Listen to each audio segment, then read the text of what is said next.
Video थोड़ा सा लंबा जरूर है पर आपकी प्रॉब्लम से काफी छोटा है, इसलिए इस वीडियो को अंत तक जरूर देखिएगा, वरना इस वीडियो को देखने का कुछ खास फायदा नहीं होगा।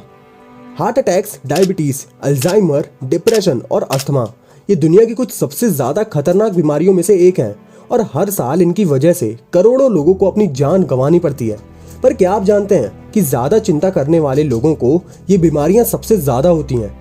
बहुत सी रिसर्चेस में पाया गया है कि जब आप बहुत ज्यादा चिंता करते हो तो उससे आपकी हार्ट बीट्स तेज होने लगती हैं और आपकी सांसें ऊपर नीचे होने लगती हैं। देखो, चिंता करना सभी इंसानों के लिए नॉर्मल है, पर बहुत ज्यादा और बेवजह की चिंता करना आपकी पूरी लाइफ खराब कर सकता है। आपको सभी बीमारियों की तो दवाई मिल सकती है, पर चिंता की दवाई अभी तक नहीं बन सकी है। पर आज के इस वीडियो में मैं आपको डेल कार्नेगी की book how to stop worrying and start living से एक ऐसा 3 स्टेप फॉर्मूला दूंगा जिसकी हेल्प से आप अपनी किसी भी चिंता को दूर कर सकते हो और किसी भी प्रॉब्लम को सॉल्व कर सकते हो। और आपको कुछ ऐसी ट्रिक्स भी बताऊंगा जिन्हें फॉलो करके आप अपनी जिंदगी में खुश रहना सीख सकते हो। चलिए शुरुआत करते हैं उस 3 स्टेप मैजिकल फॉर्मूला से। इस फॉर्मूला को हम एक कहानी से समझते हैं। तो बात है 1942 की, जब पूरी दुनिया में वर्ल्ड वॉर 2 चल रहा था और सारे देश एक दूसरे के ऊपर कब्जा करना चाहते थे। उस समय आज के चाइना के ऊपर जापान का पूरी तरह से कब्जा था। उस समय चाइना में एक अमेरिकन आदमी गैलन लिचफील्ड चाइना की एक इंश्योरेंस कंपनी के लिए काम किया करता था। अब एक दिन अचानक से जापान का एडमिरल गैलन के पास आया और उसके ऊपर गन रखकर कहा कि जितना भी पैसा उसकी कंपनी के बैंक में है वो सारा का सारा पैसा जापान के टोक्यो बैंक में जमा करा दे, और अगर उसने ऐसा नहीं किया तो अंजाम बहुत ज्यादा बुरा होगा। गैलन को एक बात अच्छी तरह पता थी कि अगर वो ये काम नहीं करा तो जापान का एडमिरल उसे टॉर्चर सेंटर में भेज देगा, जहां उसकी जिंदगी मौत से भी ज्यादा बदतर हो जाएगी। पर फिर भी उसने अपनी ईमानदारी अपनी कंपनी की तरफ से दिखाई और बैंक से $7.5 लाख चुपके से सभी से छुपाकर चाइना के दूसरे बैंक में जमा कर दिए। पर बदकिस्मती से कुछ दिनों बाद इस बारे में उस एडमिरल को पता चल गया कि गैलन ने उसके साथ धोखा किया है और पूरे पैसे टोक्यो बैंक में जमा नहीं करवाए हैं। जब गैलन को इस बारे में पता चला कि उसकी चोरी पकड़ी जा चुकी है तो वो बहुत ज्यादा परेशान होने लगा और दिन भर चिंता करने लगा, क्योंकि उसको पता था कि उसने जो गलती करी है उसकी सजा उसे अपनी जान देकर चुकानी पड़ेगी। ऐसे में आधे से ज्यादा लोग हार मान जाते और टेंशन में कुछ ऐसे कदम उठा लेते जिसकी वजह से वो और भी ज्यादा मुसीबत में पड़ जाते। पर गैलन ने ऐसा कुछ नहीं किया और उसने अपने दिमाग से सोचा कि अब वो जो चिंता कर रहा है उसका कोई मतलब नहीं, क्योंकि एडमिरल को तो इस बारे में पता चल ही चुका है।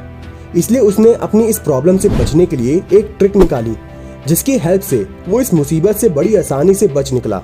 और इस ट्रिक को फॉलो करके आप भी किसी भी प्रॉब्लम से बाहर निकल सकते हो। इस ट्रिक का सबसे पहला स्टेप है figure out the worst case possible.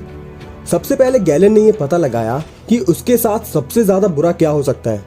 जब उसने खुद से ये सवाल पूछा तो उसे पता चला कि उसके साथ सबसे बुरा केस यही हो सकता है कि एडमिरल उसे जापान के टॉर्चर सेंटर में भेज देगा, जहां उसकी जिंदगी नर्क से भी बुरी बन जाएगी और उसे इतना टॉर्चर किया जाएगा कि शायद वो 10 दिन भी वहां जिंदा ना रह पाए। अपने वर्स्ट केस को पता करने के बाद नेक्स्ट स्टेप आता है accept the worst case possible.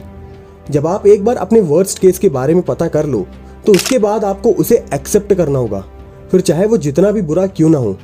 और ऐसा ही गैलन ने भी किया। उसने ये मेंटली एक्सेप्ट कर लिया कि एडमिरल को उसके साथ जो करना होगा वो करेगा, क्योंकि उसे वो कंट्रोल नहीं कर सकता और ना ही वो एडमिरल को मना कर सकता है। जब गैलन ने अपने वर्स्ट पॉसिबल केस को एक्सेप्ट कर लिया तो उसे काफी ज्यादा शांति मिली, क्योंकि ऐसा करने से अब वो इस बारे में चिंता नहीं कर रहा था कि उसके साथ क्या होगा।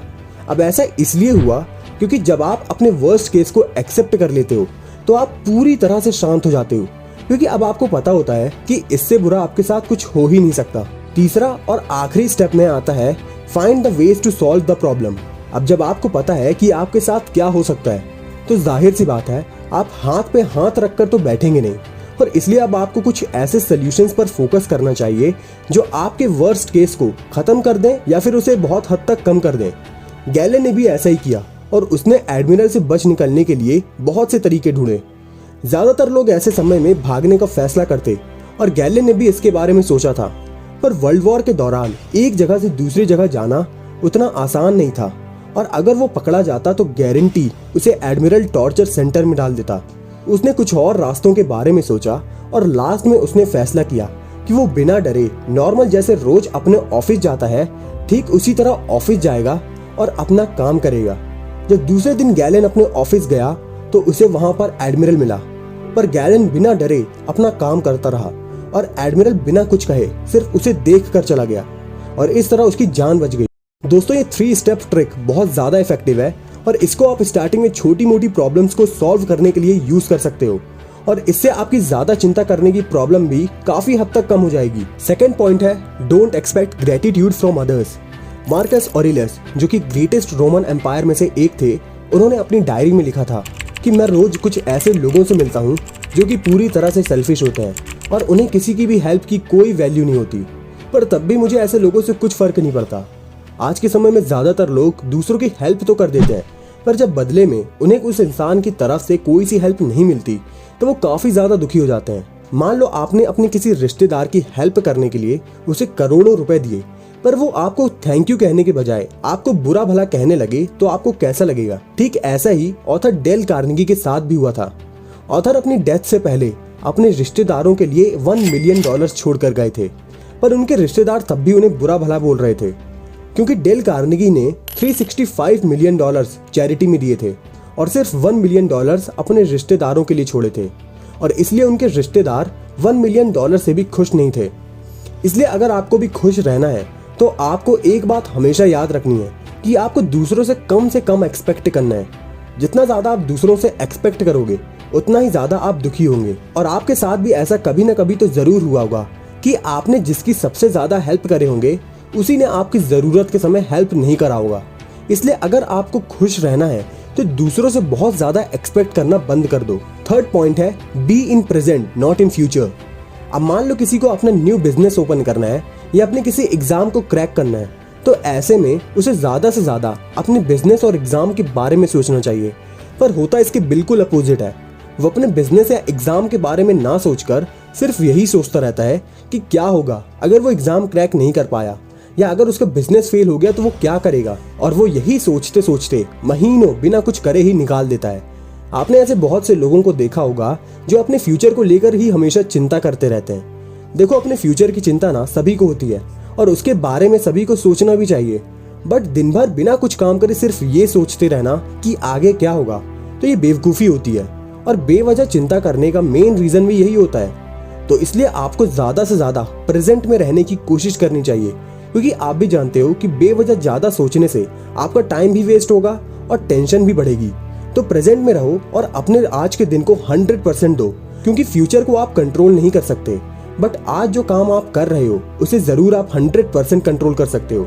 सो always give your 100% to the present.